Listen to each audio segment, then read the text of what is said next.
Fala galera, vamos falar um pouquinho hoje sobre clima e fatores climáticos, belezinha? Antes da gente começar a falar, a gente tem que fazer uma diferenciação entre dois termos, tá? Primeira coisa, quando a gente está falando em clima, nós estamos falando no estado prolongado da atmosfera. A gente está falando aí de uma característica de temperatura, de umidade da atmosfera terrestre prolongada, aí pelo menos meses. Por exemplo, as estações do ano, verão, inverno, beleza? Agora, quando a gente quer falar de variações ou de temperatura ou de umidade da atmosfera num período curto de tempo, aí a gente usa a palavra tempo, beleza? Tempo vai ser a palavra que a gente usa para se referir às modificações momentâneas da atmosfera, tranquilinho? Então, tempo, modificações da atmosfera num período curto, e clima, estado da atmosfera num período mais prolongado, belezinha? E a gente está falando aí de atmosfera, estado prolongado, momentâneo, e o que vem a ser a atmosfera? A atmosfera é uma camada de gases que envolve nosso planeta, nos fornece oxigênio, o gás que nós precisamos para respirar, para sobreviver. Além disso, a atmosfera faz com que o nosso planeta mantenha uma temperatura suscetível à vida, porque parte dos raios solares batem aqui no nosso planeta, ficam presos na atmosfera, e ela nos protege contra os meteoros que estão vagando pelo espaço. Existem aí uma série de coisas que fazem com que a temperatura, fazem com que um clima de um lugar se modifique. Lembrando que clima é o estado prolongado da atmosfera, belezinha? Vamos lá. Vamos dar o nome de fatores climáticos a esses elementos que contribuem para a mudança de temperatura em um lugar, beleza? Vamos começar primeiro. Quais são os fatores climáticos? Vamos lá? A gente vai ter a altitude, quanto mais alto, mais frio. A gente vai ter a latitude, que é a localização de um ponto no planeta. Se a gente tiver um ponto nas zonas polares, vai ser frio. Se tiver algum lugar localizado na região equatorial, vai ser mais quente. Isso tem relação com a incidência do raio solar. Também temos a maritimidade. Se nós estivermos próximos de um local que está ali próximo ao mar, as temperaturas tendem a não variar tanto. A gente não tem uma amplitude térmica muito grande, que é o contrário da continentabilidade. Continentabilidade é o afastamento do mar, é estar no meio do continente. Aí sim as variações térmicas são muito grandes. Você pode ter um dia com 30 graus de temperatura máxima e 10 graus de temperatura mínima. Belezinha? Além disso, temos também a ação das massas de ar. Grandes quantidades de ar com a mesma característica, ou fria ou quente, ou úmida ou seca. Belezinha? Quanto mais plantas, a temperatura tende a ser mais amena, tende a ser mais úmido. Quanto menos, aí a gente precisa falar muito, tá? As nossas cidades, como exemplo.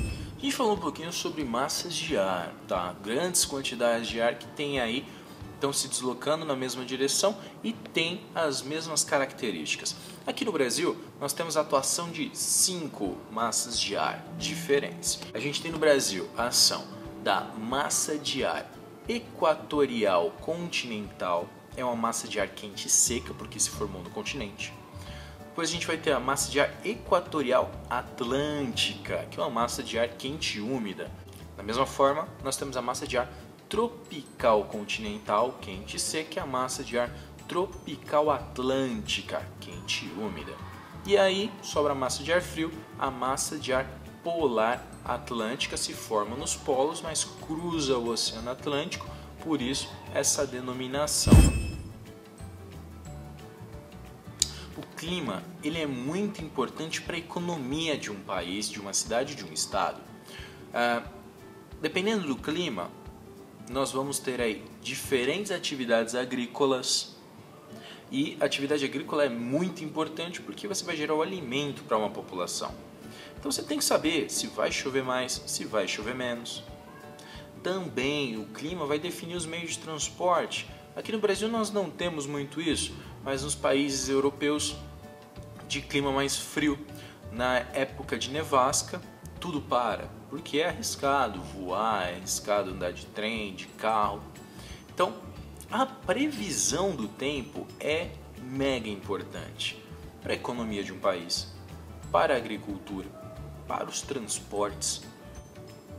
É importante saber se vai fazer calor, se vai esfriar, beleza? A previsão do tempo é feita por meio de radares e satélites que tentam, como o próprio nome diz, prever para onde vão as massas de ar quentes e úmidas, frias e secas, para que assim nós possamos saber mais ou menos como vai ficar, né, o tempo de um local e assim melhor planejar as ações econômicas, estruturais, de transportes e afins. Quando a gente fala em clima, não dá para não falar de pressão atmosférica. Pressão atmosférica vai ser o peso que o ar exerce sobre a Terra, belezinha? Existem dois tipos de pressões atmosféricas. A primeira vai ser a alta pressão atmosférica, que vai ser uma área de ar frio. Lembrando que o ar frio ele é mais pesado, então ele vai pressionar a superfície. Essas áreas de alta pressão atmosférica são caracterizadas pela não existência de chuvas. Já, ao contrário, existem as áreas de baixa pressão atmosférica. Essas são áreas de ar quente. O ar quente ele é mais leve, ele sobe e nesses locais nós vamos ter a ocorrência de chuvas. Tranquilo? A área alta pressão atmosférica, ar frio, baixa pressão atmosférica, o ar quente. Agora que a gente falou em chuva, existem 3 tipos de chuva, belezinha? Cada tipo de chuva se forma de uma maneira diferente e tem aí uma intensidade e duração diferente. Vamos começar primeiro pela chuva frontal. É uma chuva que ocorre primeiro pelo choque, pelo encontro de uma massa de ar quente com uma massa de ar fria. Essas massas se encontram e isso vai gerar uma chuva que tem como característica ser leve, tá? Porém duradoura. É uma chuva que pode durar aí 2, 3 dias. É o contrário da chuva convectiva. Chuva convectiva ela ocorre, a gente pode chamar de chuva de verão. Você tem um dia muito quente, a água evapora de maneira simples, se formam grandes nuvens e chove.